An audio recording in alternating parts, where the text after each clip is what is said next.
How's it going, everybody? Brett Mix here for Macho Wrestling 101. Please hit like and subscribe if you want to subscribe to my channel. We do history of wrestling videos every day, and I stick up to date with current wrestling as well. So if you hit subscribe, that'd mean a lot to me, and you get something in return. Today we're doing Summerslam 2000. I've been doing it since '88, and we're going to go to 2023. But today we're going to take a look at the 2000 edition from Raleigh, North Carolina.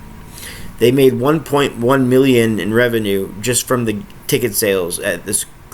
That's a lot for just a crowd of 20,000 people, and they never mention that usually, but they mentioned that on this this pay-per-view broadcast at the very beginning. JR mentions it, and that just shows how hot wrestling was at the time.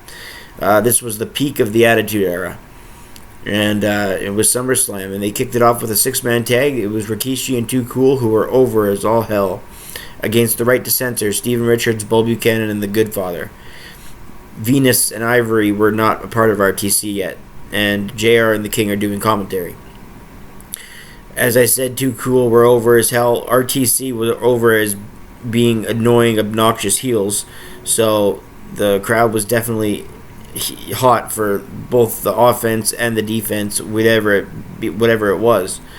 Richards pinned Scotty 2 Hotty after a thrust kick, even though Rikishi looked like he was the legal man. This went 5-14. I give it a star and 3/4 because tag matches, which are 6 men to open the show, you never really have to have a slow moment because there's 3 options on each side.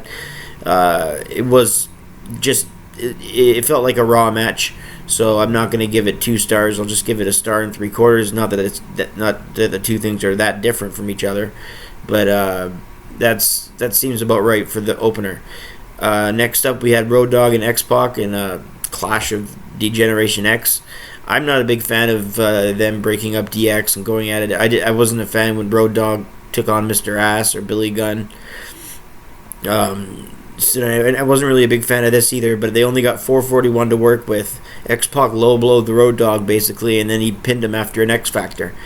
And then he talked crap out on the microphone after the match. Talked shit after the microphone. I'm making my own review PG here. I've never said talk crap in my life. Maybe when I was 10. Anyway, a cheap kind of victory for X-Pac. And 2 stars.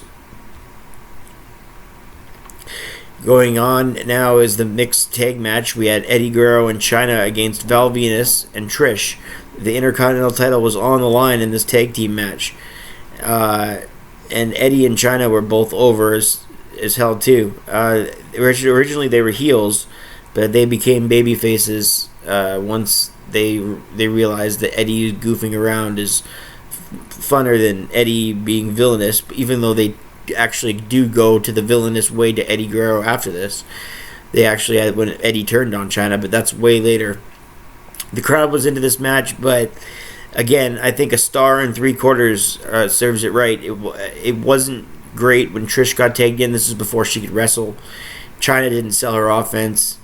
Chyna became the new Intercontinental Champion though in this match at 7:08. So it is what it is. Again, star and 3/4 for that. Next up, we had Taz versus the King. Jerry Lawler was a heel on commentary, but he stood up for JR. So since JR is so beloved by the audience, they had the King stick up for him, and that's why he was a face in this match. Surprisingly, they have Taz go on the jobbing side here. Lawler pinned Taz after referee Teddy Long woke up to the count of 4:23 after Ross hit him with the candy jar during a Taz mission. So, pinfall win for the King. I rated a star. It wasn't much better than that. Next up, we had a hardcore championship match between Shane McMahon and Steve Blackman. My God is all I can say. The bump Shane McMahon takes in this match is unbelievable. He falls about 35 feet right off the entrance stage. Well, they're not steps, but the steel crates right by the entrance stage. They have their rungs like ladder, and he fell off just straight backwards after Blackman hit him with a shot. I believe it was the kendo stick shot or a right hand. It was one or the other. Anyways, Shane fell off that, and Blackman just covered him for the victory at that point. It was just academic. It was a good brawl before that, though, but it ended at 10:07 when Blackman just covered him. So I give this 2 stars and 3/4. This was better than most matches on this night to this point. And that's just a crazy Shane bump. He had other bumps, like at Backlash 01 in his match with the Big Show. I remember he fell off a similar apparatus, and then at Unforgiven 03 he jumped off the stage, and then at WrestleMania 32, I believe, at Hell in a Cell, he jumped off the cell to the Undertaker. So he's known for WrestleMania 17, his giant leap, SummerSlam 99 giant leap through the table. So yeah, he really proved himself. When Shane McMahon gets a pay-per-view spot, he really proves himself. Whether he does a big bump or he wrestles a good match, such as the one versus AJ Styles later on in his career. So next we have a 2 out of 3 falls match between Benoit and Jericho, which is straight up everyone's alley because these guys wrestled in WCW, they wrestled in Japan, they wrestled in ECW. These guys wrestled in WWF at Backlash, they wrestled at Judgment Day. Now at SummerSlam, it's their 3rd match, and it's best 2 out of 3 falls. So nobody, and it's for the Intercontinental. No, it's not for the Intercontinental title. The other matches were for the Intercontinental. This one wasn't because China just won it earlier in the night. But this match, it felt like it should be for the Intercontinental title, just because that's where both guys were when the Intercontinental title is being treated like it should be, the upper mid card. Usually, even in the Attitude Era, the Intercontinental title got placed in the mid card. So even in the Attitude Era, not everything was perfect as well as people make it out to be. But it was still a good time, that's for sure. Chris Benoit won the first fall with the crossface, and he really targeted Jericho's shoulder and arm, trying to take away his power. And Jericho would sell that by not being able to pin Benoit back when it was time for Jericho to hit offensive moves, because Jericho tied it up with the walls of Jericho, and Benoit tapped out. So now we're going to the 3rd fall, and it's tied 1-1. Jericho hit an inside cradle, but Benoit reversed it. And then held onto the bottom rope for leverage, and he got the pinfall at 13:20 to win the 2 out of 3 falls match. I give this 4 stars. It was another pay-per-view classic by these two, absolutely. 4-star match between Benoit and Jericho, 2 out of 3 falls. Benoit was victorious, and I could have seen another 10 minutes of it. They ended at 13 minutes and change. I would have loved another 10 minutes if they wanted. Next up, we had the first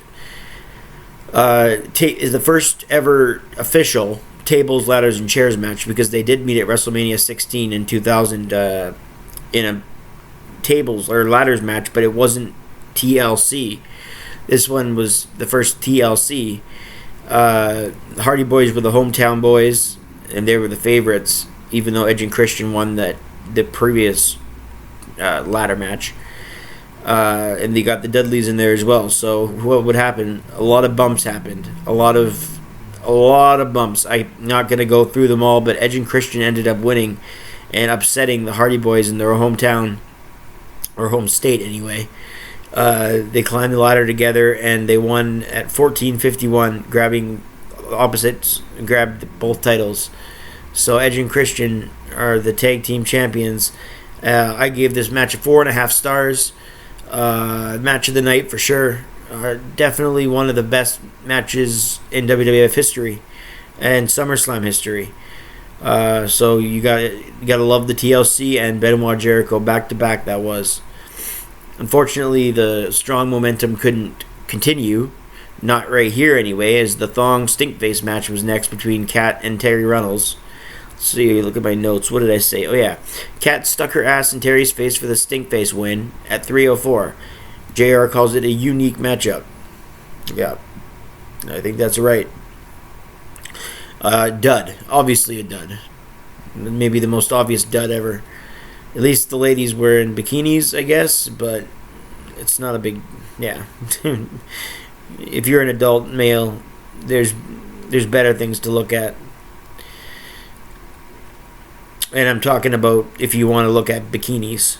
We don't need a wrestling match for that.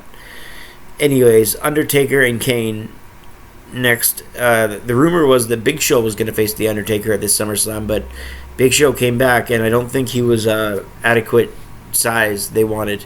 So they went with Kane, and they had Kane turn heel, and it felt like a rushed angle on it. It really was, because they rushed time to get Undertaker. They're one of the top stars in their company. He didn't have a SummerSlam match. So they saw Kane, and they're like, well, there you go. We can remake this Kane-Taker Battle of the Brothers. This match wasn't very good. I rated it a 1.5 stars.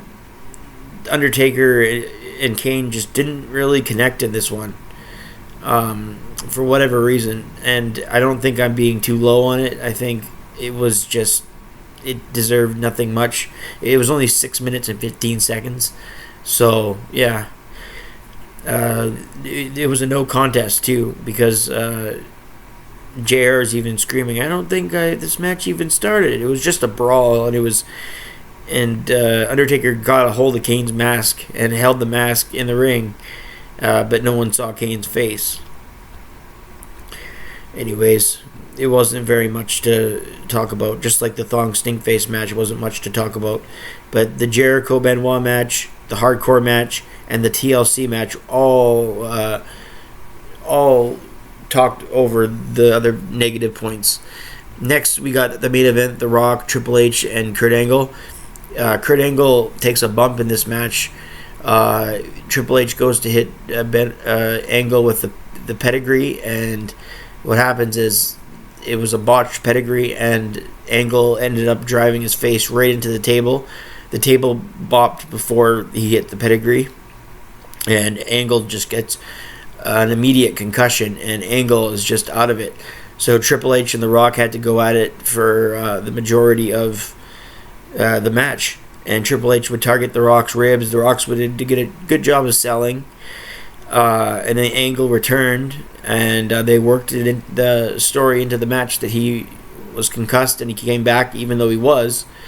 And even though he had audibles called for him, Angle was a total pro. All three men did a great job. I rate this match 4 stars. Actually 3 stars and 3/4. So as close to 4 stars as you can. The Rock retained the title after a people's elbow, and Angle hit Triple H with a sledgehammer just before that. So The Rock remained WWF champion. I'm going to give this SummerSlam a 6.5 out of 10. Mainly for Benoit-Jericho, the Shane McMahon bump, the TLC, and the good main event. Everything else was pretty terrible. But 6.5 seems right because it was the Attitude Era, and there's 3 or 4 amazing things that I just pointed out. So I think 6.5 is maybe a bit friendly, but overall I think it's fair. So SummerSlam 2000, 6.5 out of 10. We'll see what the next SummerSlam entails. Thanks for watching this, guys, and we'll see you on the next one. I'm Brett Mix, and I'm out.